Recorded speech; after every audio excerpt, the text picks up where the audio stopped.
Magandang hapon sa inyong lahat. Ito po si Herbert Curia, author, promoter ng Bible Lives Promotion. Kakibat ang ating pananalig sa ating banal na Panginoon Diyos, banal na Panginoon Kristo, at gabay ng kaliwan ng Kaliban dala Santa Maria.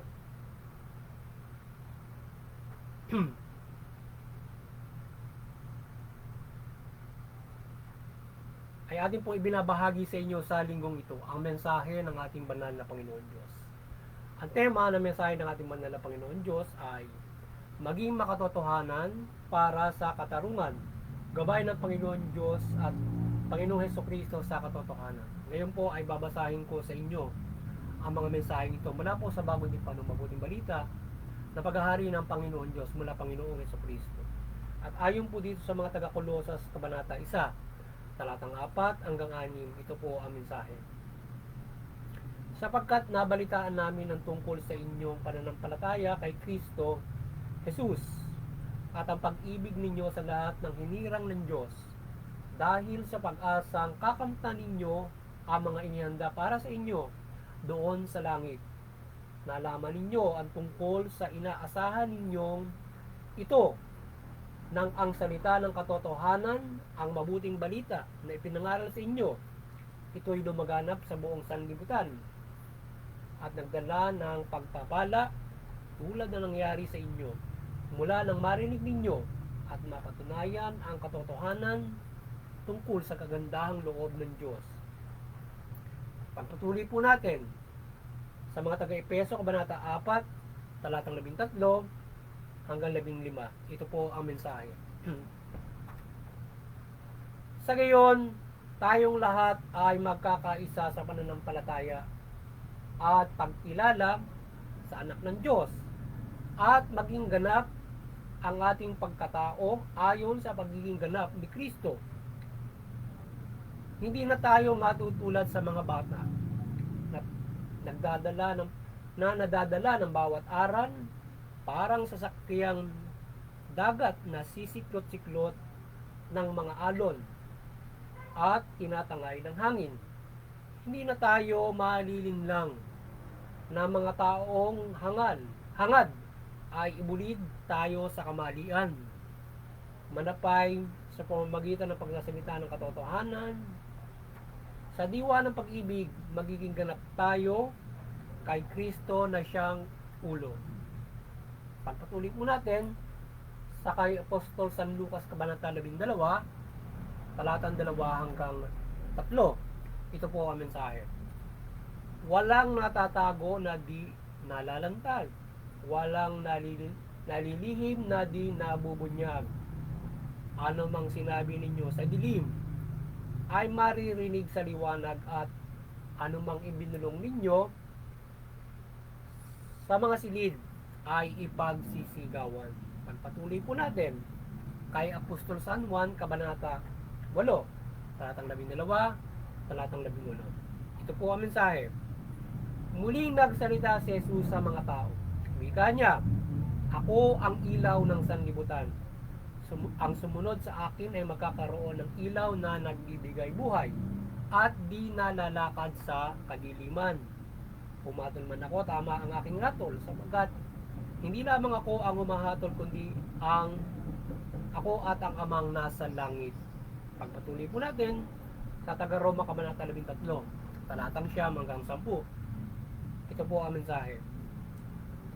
Ang mga utos gaya ng huwag kang mangangalunya, huwag kang papatay, huwag kang magnanakaw, huwag kang mag-iimbot, at alin pa mang utos na tulad ng mga ito ay nabubuo sa ganitong pangungusap.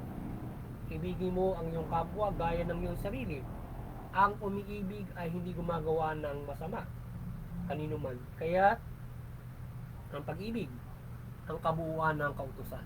Ito po ang mensahe at salita ng ating banal na Panginoon Diyos sa ating pagbabahagi ng mabuting balita o dito sa Bible Lives Promotions kayo lang dito. Ating mga pasalamatan ng ating banal na Panginoon Diyos, banal na Panginoon sa Kristo, banal na Espiritu Santo, gayon din po ang ating banal na Santa Maria. Maraming salamat po sa ating banal na Panginoon Diyos, banal na Panginoon sa Kristo, banal na Espiritu Santo, at banal na Santa Maria.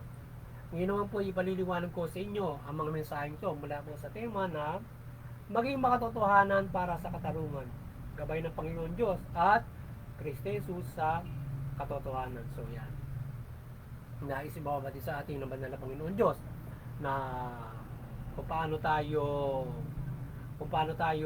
magpapairal ng na tayo ay maging makatotohanan para tayo maging para sa katarungan. At ano ba yung gabay niya para tayo ay maging ng Panginoon para tayo maging makatotohanan. So napakasimple. So tayo ay kung nais natin na tayo ay maging makatotohanan, sa buhay natin ang mabuting balita. So ang salita ng banal na Panginoon Diyos ang katotohanan. So ang Panginoon Diyos ay katotohanan, ang Panginoon Kristo ay katotohanan, ang salita ng Panginoon Diyos ay katotohanan. Kaya itong salitang ito na ating binabahagi sa inyo ay siyang katotohanan, at ito ang dapat natin isabuhay.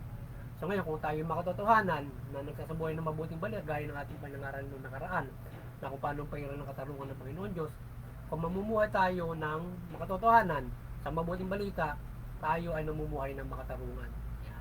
Kaya tayo ay makatotohanan at the same time makatarungan tayo namumuhay kung isasabuhay natin yung mabuting balita.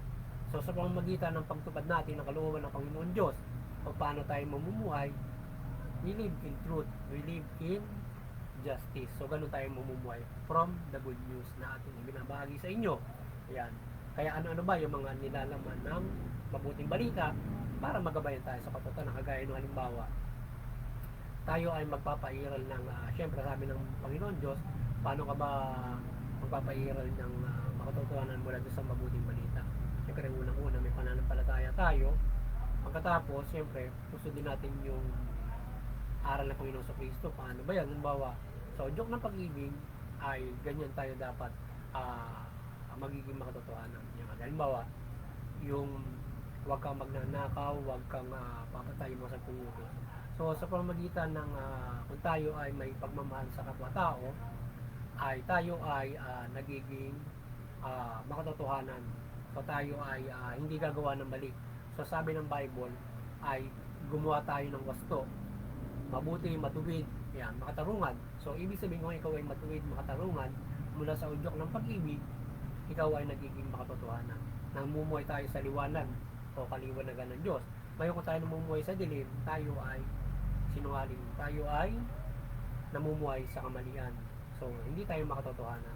So pamumuhay sa mabuti, sa ilalim ng kaliwanagan, paghahari ng Panginoon Diyos, mula mabuting balita ay makatotohanan.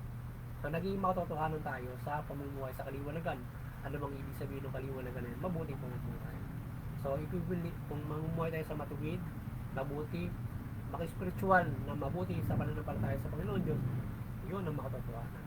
Yun ang sinasabi ng mabuting balita, ng nilalaman ng mabuting balita. Sa makatotohanan tayo, kung sasabuhay natin yung mabuting balita, ngayon ano yung laman nun? Kinakailangan tayo ay matuwid, mabuting mamuhay, maka-spiritual. So ngayon nagiging makatotohanan tayo ng mamuhay. At pag nagiging matuwid, maka-spiritual, kaya nagiging makatarungan tayo sa ating pamumuhay. Sa lahat ng bagay, mula maliit hanggang sa malaking bagay. Hindi lamang doon sa... Kaya kung tayo ay hindi gagawa ng mali, kaya nagiging makatarungan tayo. Kung tayo ay nagiging makatotohanan. So, kung hindi ka gagawa ng mali, hindi ka nagiging sinungaling. Diba? So, hindi ka magiging sinungaling kung wala kang ginagawang kamalian. Ngayon, kung hindi ka namumuhay sa kadiliman, kaya nagiging sinungaling ka. Diba? Ganun na kasimple yun. So, nakikita natin sa gawa na tayo ay namumuhay ng makatotohanan kung tayo ay sumusunod sa Panginoon Diyos. Sapagkat yung salita ng Panginoon Diyos ay siyang katotohanan at siyang nagmagabay sa mabuti. So ngayon, kung hindi ka papailalim sa salita ng Panginoon Diyos, hindi ka namumuhay sa katotohanan. Namumuhay ka sa kadiliman, o namumuhay ka, ikaw ay wala kang patutungan. Kapagkat yung Diyos ang siyang lumalang, at ang lumalang ay katas-taasan ay banal at makatarungan.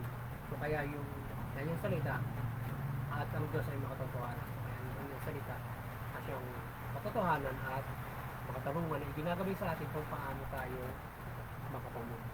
So ngayon, kung tayo ay mapapanin lang sa espiritu ng kamalian, sorry, kapahamakan ng ating mundo mula doon sa pag tayo ay kaya ating gumawa ng mali mula sa pita ng laman. Ano ka tutukuin?